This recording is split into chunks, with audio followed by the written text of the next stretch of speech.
Hi, this is Mike Larson from Money and Markets TV. All last week, I detailed how the United States took the same steps towards economic doomsday that have triggered Europe's current financial nightmare. First, Washington spent everything it could collect in taxes. Second, it borrowed all it could from citizens and spent that as well. Third, it borrowed even more from foreign governments, banks, and investors, and blew that too. Fourth, with the economy now slowing and tax revenues plunging, our government called its own ability to pay its bills into question. And fifth, by burying the world in an avalanche of unbacked paper dollars, the U.S. Federal Reserve has declared war on the greenback's value and is stiffing the very investors that we count on to continue loaning us money.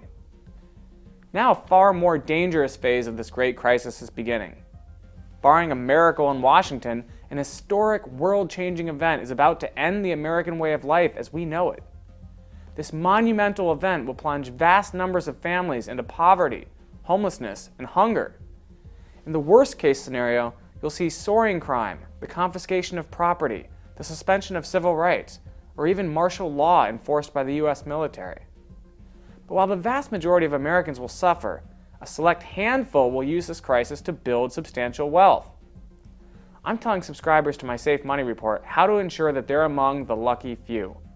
And you can learn about my recommendations in our new free video, America's Financial Doomsday. I'll say it again, folks. Investors who fail to see this crisis coming, or misread the handwriting on the wall and make the wrong kinds of preparations, stand to lose everything. And if you wait for Washington to save you, you'll be sorely disappointed. In 2008, the last phase of this great debt crisis ended because Washington bailed out the largest failing companies.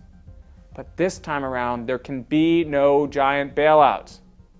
Not only because everyone now knows that they failed to permanently end the great debt crisis of 2008, not only because recently elected fiscal conservatives in Congress are sworn to oppose them, but because there isn't a government or institution on earth that's rich enough to save America now. We lay it all out for you in America's Financial Doomsday. Why the most dangerous phase of America's great economic calamity is now beginning. 2 reasons why America is actually in worse shape than Europe is right now, and why our sovereign debt crisis is likely to be far more severe. The monumental event that now threatens to trigger the ultimate financial doomsday. How to get through this disaster with your wealth intact, and how to actually use it to build enormous wealth. Please go to moneyandmarkets.com to learn how to protect yourself and profit. I'm Mike Larson for Money and Markets TV. Thanks for watching.